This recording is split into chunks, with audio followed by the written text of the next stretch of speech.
These files were never meant to be public, but someone reopened them. This is the Dark Bureau. A man emerges from a sun-drenched marble chapel, his clerical collar still in place, but his destination is far from ordinary. The elevator doors open directly into the executive suites of a soaring investment firm. Here, the rite of passage is no longer prayer, but the ritual review of financial statements, real estate portfolios, and global asset reports. In the public eye, this institution preaches the sacred tenets of sacrifice, humility, and charity. Behind closed doors, the scale of its financial operations eclipses many of the largest corporations. What appears to be a faith-driven non-profit is revealed on audit to hold more wealth and transactional power than entire city governments. There is a tension at the core. The teachings of spiritual stewardship contrast sharply with the quiet accumulation and sometimes the aggressive multiplication of untaxed capital. In this world, the offering plate is seen just as much as a source of liquidity as an expression of faith. Decade after decade, donations flow inward, compounding behind the protective wall of tax-exempt status. Cross-border networks move funds via elaborate legal labyrinths, with local congregations largely unaware. Spiritual purpose is the public face, but the machinery humming beneath is built for endurance, for expansion, and, most importantly, for opacity. This intricate architecture is not confined to one nation or a single leader. It is global, sprawling from small towns in the American Midwest to luxury high-rises in Sao Paulo, onto discrete finance centres in Singapore and Hong Kong. Across the United States, Latin America, and East Asia, spiritual wealth networks employ the cover of religion to deploy financial strategies once reserved for Wall Street banks.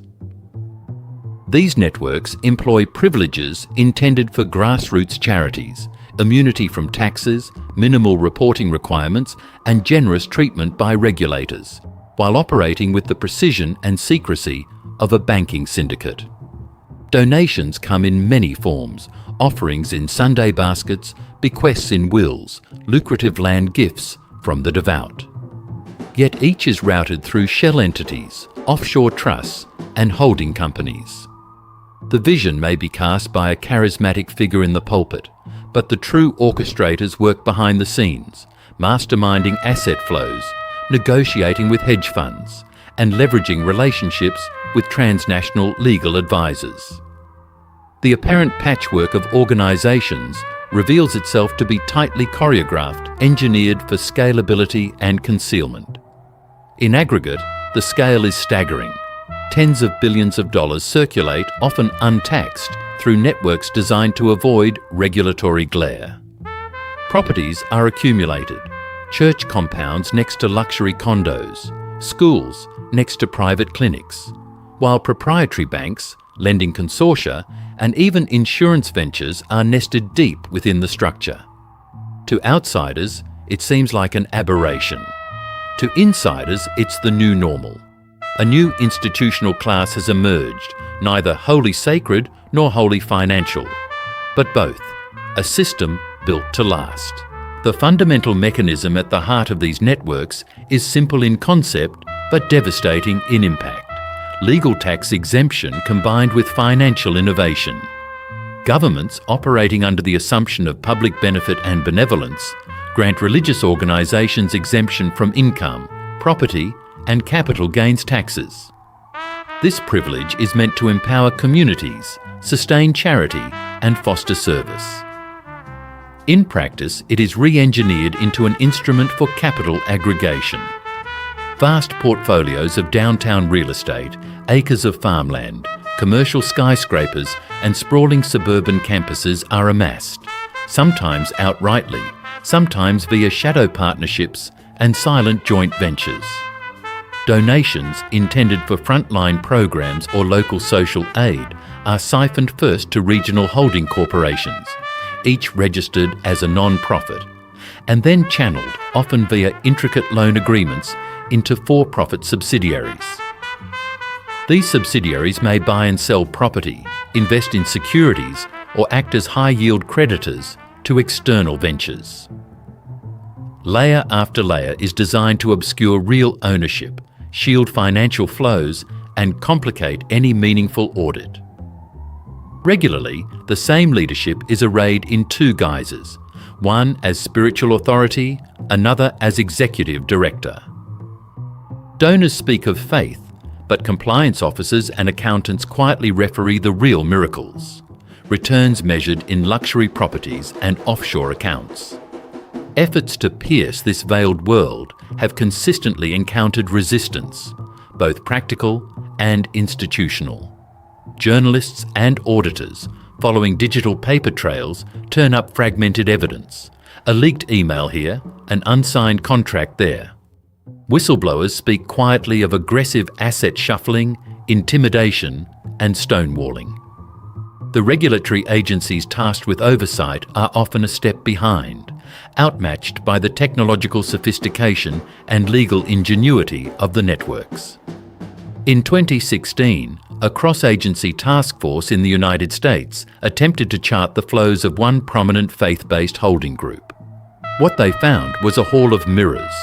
Shell charities registered in the Caribbean each own slivers of pooled equity, which in turn finance property speculation in high-growth US cities. In Brazil, a regional probe went further, linking a single charitable trust to $1.6 billion worth of real estate deals, sprawled across 3 continents, routed through a constellation of for-profit affiliates. Each investigation is a study in frustration, where every revelation opens up 2 more questions. Records disappear. Servers go offline. Critical documentation is withheld under claims of religious privilege or shielded by international secrecy laws. The resistance encountered here is not merely a matter of cunning bookkeeping, but a reflection of systemic institutional power. Prosecutors repeatedly find their efforts blunted by sacred privilege statutes, which prohibit forced disclosure of certain religious internal documents. Legislators, anxious not to alienate large voting blocs, prefer inaction to confrontation. In cross-border cases, attempts to force cooperation are slowed by international treaties that privilege religious unity and autonomy over transparency. This is most visible in the banking arms of major faith conglomerates in East Asia, where affiliated banks double as conduits for global remittances, currency arbitrage, and asset protection, shielded by both banking secrecy and religious status. Each time authorities think they've caught up, they realise the machinery has shifted, adapting to new disclosure requirements by rebranding, subdividing or rerouting funds through new channels. The pursuit grows labyrinthine, layered and ever more daunting. By 2018, the world receives its clearest shock to date. A coalition of investigative journalists armed with leaked balance sheets uncovers a pattern of rapid property flipping by church-held charities. Non-profit properties are cycled between interlocking affiliates, each transfer obfuscating the origin of funds and inflating stated values. This opens the door to commercial lending with overseas banks, Singapore, Switzerland, the Isle of Man. Gripping headlines follow. $3.2 billion in undeclared capital flows through a single spiritual network over a 5-year span, all but invisible to domestic regulators. Audits forced by court order expose missing loan documentation, forged invoices, and a phantom payroll supporting hundreds of employees never seen at any church service or non-profit office. In Latin America, authorities act. Asset freezes are ordered, only to face workarounds by clever legal teams invoking religious freedoms and cross-border appeals. In the US, congressional subcommittees convene, promising reform, but are met with masterclasses in stonewalling. In this moment, what was once unthinkable becomes clear. The scale, secrecy, and sophistication rival the world's most aggressive financial institutions. Ordinary believers discover sometimes in news reports that their weekly offerings finance not only soup kitchens and clinics, but protracted legal strategies, overseas property development, and high-leverage market speculation. For many, trust begins to fracture. A new twist emerges in 2021 with world-shaking implications. An international data leak reveals the formation of a hybrid class of institution, a faith-based investment consortium. Under the cover of religious mission, these entities hold direct equity stakes in vital infrastructure, energy grids, logistics providers, and high-growth technology startups. The management structure is novel. Spiritual oversight boards wield legal authority over billion-dollar portfolios, bargaining for influence and access in corporate boardrooms. Here, regulators themselves concede their limits. The boundaries have blurred so thoroughly that it is impossible even to say where spiritual mission ends and financial ambition begins. The networks are now fully integrated actors in the global economy, managing risk like any hedge fund, leveraging legal ambiguity, and using the credibility of spiritual mission to shield controversial investments. Each new scandal reveals further depths: unreported capital flows, silent partner stakes in emerging markets, and speculative ventures into cryptocurrencies and ESG impact funds. The repercussions extend far beyond the balance sheets. When authorities take action, seizing assets, freezing accounts, or dissolving non-profits, localities experience unintended consequences. Grassroots charities, dependent on central support, collapse almost overnight after assets are locked. Food banks go empty, social service programs wind down, and community initiatives are left scrambling to replace lost funding. Parishioners, confused and hurt, see their sanctuaries transformed from places of hope into flashpoints for legal and political conflict. In cities across East Asia, even high-profile government crackdowns provoke not reform, but public protest and rapid reorganisation. Within weeks, the very same operators, under new names and logos, emerge ready to resume activity. This is not evasion, but systemic resilience, an ability to withstand regulatory shocks by dispersing risk and rapidly rebranding. Local reform is often offset by international restructuring. A victory in one jurisdiction is counterbalanced by expansion in another, often harder to trace. The institutions adapt more quickly than the laws meant to govern them.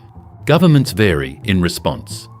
In some countries, new fiscal controls are drafted, mandatory transparency on large holdings, annual public reports, bans on certain transactions, with offshore affiliates. Specialised regulatory agencies are set up to track high-risk religious non-profits, and prosecutors are given tighter tools to force disclosure. Yet even these victories remain partial. In Brazil, patchwork legal wins, successful asset freezes, court-ordered transparency, are met with clever transfers and reincorporation in more permissive jurisdictions.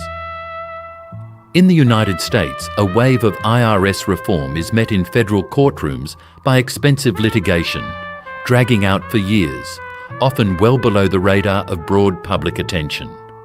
When reputational harm seems inevitable, sophisticated public relations campaigns are deployed. Crisis consultants rebrand, apologise for isolated mistakes, and recast institutional narrative around service and sacrifice. Some networks even spin the crackdown as persecution, rallying their supporter base and reframing investigations as attacks on religious freedom. Each strategy buys time. Public trust ebbs gradually, but the machinery of finance continues, largely uninterrupted, through the fog of controversy. This convergence of faith and finance is not an aberration, but the logical consequence of unbridled privilege. The legal architecture was never designed for the scale and complexity now seen. The original regulatory frameworks for charity and religious activity, light on oversight, generous on exemption, are exploited by professional managers and high-powered legal teams. The ambitions of these networks are not limited to survival. They are driven by the logic of expansion. Every regulatory push is countered by an institutional adaptation. Every high-profile case forces the machinery quietly deeper underground, where detection is more difficult and consequences more diffuse. The architecture of global religious finance is now a sprawling, adaptive web, constantly redrawing the perimeter between sacred trust and profit motive. Society wrestles with the implications, threading perilously between calls for reform and fears of backlash or unintended harm to genuine community programs. Each success by regulators is provisional. The next innovation always looms. For millions of ordinary believers, the consequences are deeply personal. Donations they believed would heal wounds and lift neighbourhoods often disappear into financial abstraction, circulating in service to global interests and ventures far removed from any local cause. For policymakers, the lesson is even sharper. Charitable frameworks built for hand-to-mouth community support are no longer adequate when faced with industrial-scale financial engineering. In this new world, an institution can be at once a church, a non-profit, and a multinational investment bank, and be accountable as none of them. The goals, once overtly spiritual, now intermingle with the ambitions of boardrooms and the strategies of global capital. The true frontier is not just about rules and compliance, but about who defines the public good and who has the power to decide its boundaries. The aftermath is an unfinished reckoning. All that remains on this blurred horizon is a searing question. When faith and finance fuse into one, whose interests are ultimately served, and who, if anyone, still holds the machinery to account?